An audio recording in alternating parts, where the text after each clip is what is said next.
آپ کو میں شارٹ سنواتا ہوں مقبوضہ کشمیر کے جو فاروق عبداللہ تھے. میں جیسے پہلے کہہ چکا ہوں کہ یہ بہت ہی انڈیا کے دلی کے بہت ہی ان کے کیا کہنا چاہیے ان کو پٹھو کہا جاتا تھا ادھر. ان کے الفاظ سنیے کہ وہ قائد اعظم محمد علی جناح کے پاکستان بنانے کے فیصلے کو کس طرح سراہ رہے ہیں.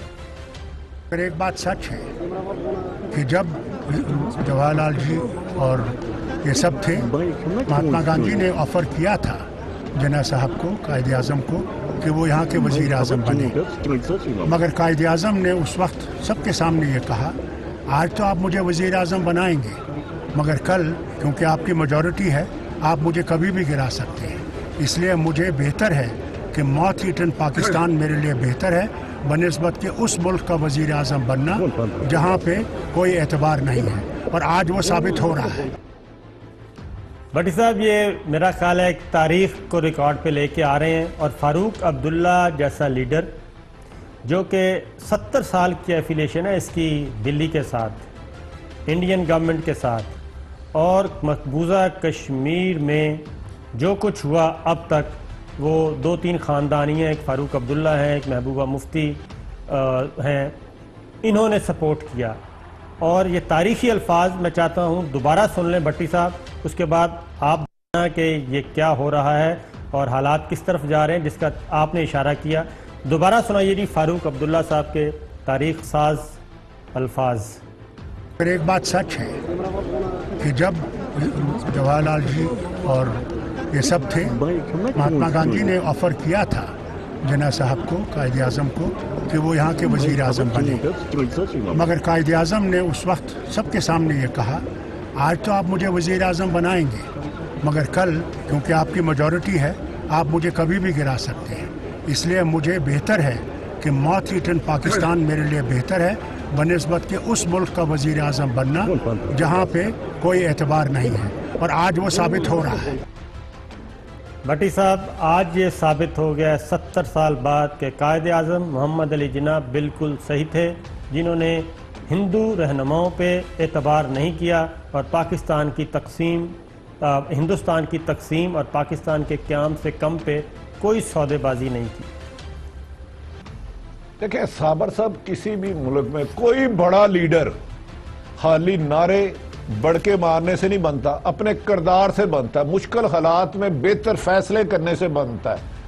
جب ملک کسی چیلنج کا سامنا ہو اس چیلنج کو حل کر کے بہتری کی طرف لائے تو پھر وہ لیڈر کہلاتا ہے. قائد اعظم نے اگر اس وقت وزیر اعظم بننے سے انکار کر دیا تو ان کا ویژن دیکھے نا، انہیں پتا تھا کیا ہونا ہے. بعض لوگ ہوتے ہیں کہ یار 4 ادھر سے پکڑ لو، 4 سے ادھر سے پکڑ لو، اللہ کا واسطہ میں نے وزیر اعظم بنا دو. وہ نقصان دہ ہوتا ہے، دیر پائے ہوتا ہے، وہ رزلٹ بھی نہیں دے سکتے.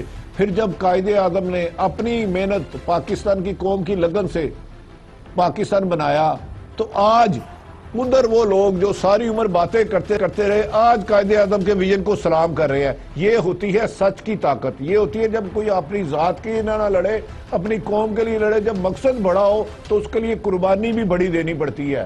تو قائد اعظم روزانہ تو پیدا نہیں نہ ہو سکتے. کاش آج بھٹی صاحب قائد اعظم ہے. کاش آج مولانا ابوالکلام آزاد زندہ ہوتے، جنہوں نے اس وقت تقسیم ہند کی مخالفت کی، قیام پاکستان کی مخالفت کی. وہ انڈیا کے بعد میں صدر بھی بنے.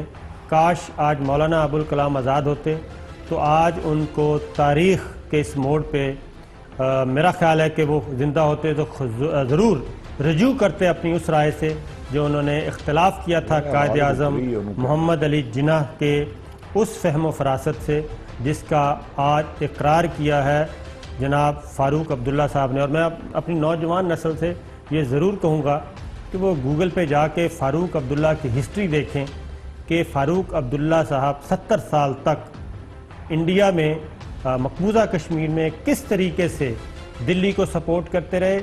دلی کے لیے ایک اہمی پلر تھے مقبوضہ کشمیر میں، اور تمام تر تحریکوں کو سبوٹاژ کرنے میں بھی فاروق عبداللہ کا اہم کردار تھا. ان کو کٹ پتلی وزیر اعلیٰ کہا جاتا تھا. لیکن آج فاروق عبداللہ تسلیم کر رہے ہیں، دنیا کو بتا رہے ہیں کہ قائد اعظم کا فیصلہ درست تھا. اور ابھی اور بھی ان کے شارٹس ہم پہلے بھی سنوا چکے ہیں جس کے انڈین میڈیا جب ان کو کہا کہ جناب یہ تو ساری دہشت گردی ہے، تو یہی فاروق عبداللہ کہہ رہے تھے کہ آپ کبھی مقبوضہ کشمیر میں جا کے دیکھیں کہ وہاں کا نوجوان کیا سوچ رہا ہے۔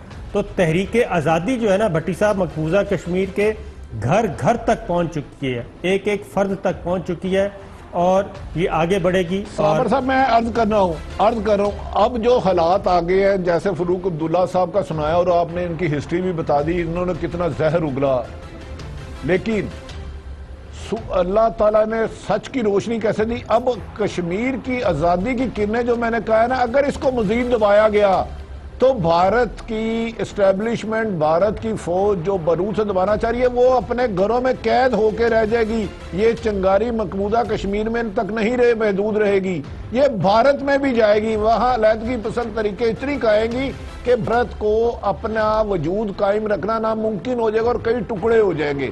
یہ ہوتا ہے کہ ظلم آپ نے 70 سال کیا، اتنا ظلم کیا کہ آخر اوپر اللہ کی ذات بھی تو ہے نا، وہ بھی تو سارا نظام دیکھ رہی ہے۔ ایک انسان اپنی حکمت عملی بناتا ہے، ایک اللہ تعالیٰ نے کائنات چلانی ہے، ایک اس کا بھی نظام ہے۔ اس نظام کے تحت آج دیکھیں کشمیر کی آزادی کے لیے کون کون لوگ کیا کیا بیانات دے رہے ہیں اور کیا بتا رہے ہیں کہ قائد اعظم کے ویژن کو سلام کر رہے ہیں۔ یہ ہوتا ہے، بعض ہوتے ہیں حکمراں وزیر اعظم بننے کے بھوکے، اقتدار کے بھکاری، بعض ہوتے ہیں ایک مقصد کے بھکاری، ایک قوم کی آزادی کے لیے، قوم کے حقوق کے لیے، قوم کی جدوجہد کے لیے۔ تو ایسے لوگ قائد اعظم میں بار بار کہوں گا، اور کشمیر بھی انشاءاللہ تعالی آزاد ہوگا UN کی قرارداد کے مطابق۔